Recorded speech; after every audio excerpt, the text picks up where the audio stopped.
โอ้ยฝนเงียบเลยนี่ตกเลยฝนโอ้ยทางฝนก็แจ้งอยู่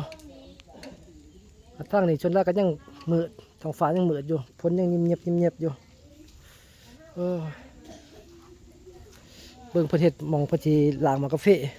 เพิ่นจะเอามากาแฟหน่อยมาปั่นมากาแฟอันมาปั่นเพิ่นก็ต่ออันนี้ก่อน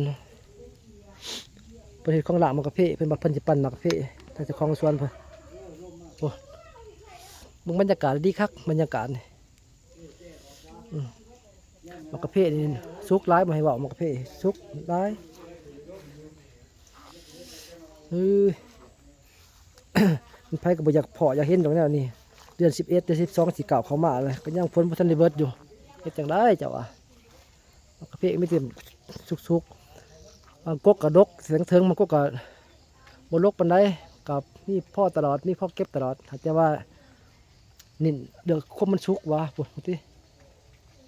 โอ้โอ้เบิ่งมันสุกเฮ็ดจะได้แดงหุงถีบอยู่โอ้สิมาให้อยากเก็บไปใช้เจ้าว่ะเออโอ้เบิ่งเอาติบรรยากาศคือเคยเว้าหั่นแหละบรรยากาศสำบานเฮาสิหนาวแห้งก็บ่แม่นคัดถ้าฝนบ่ตกก็ธรรมดาสำอากาศบ้านเฮาสำอากาศทั้งทงบ่ได้หนาวก็หลอกกะเลียหรอกนี่เบิ่งพุ่นทางหนึงแจ้งทางหนึงมืดเฮ็ดจะได้จ้ะบ่โอ้มองอยู่นี่แบบว่าอัศวัตเสวยนะอันกว้างดีพุ่นพุ่นตัวพ่อใหญ่อยู่พุ่นก็ได้ถ้าก็หนาวพ่อหนาวทางพ่อใหญ่แซงมาเป็นทีมงานเฮาฝนบ่ทันได้เบิดฝนยังเงียบๆมาอยู่โอ้บ้านเพิ่นเป็นตะม่วนได้บ้านเพิ่น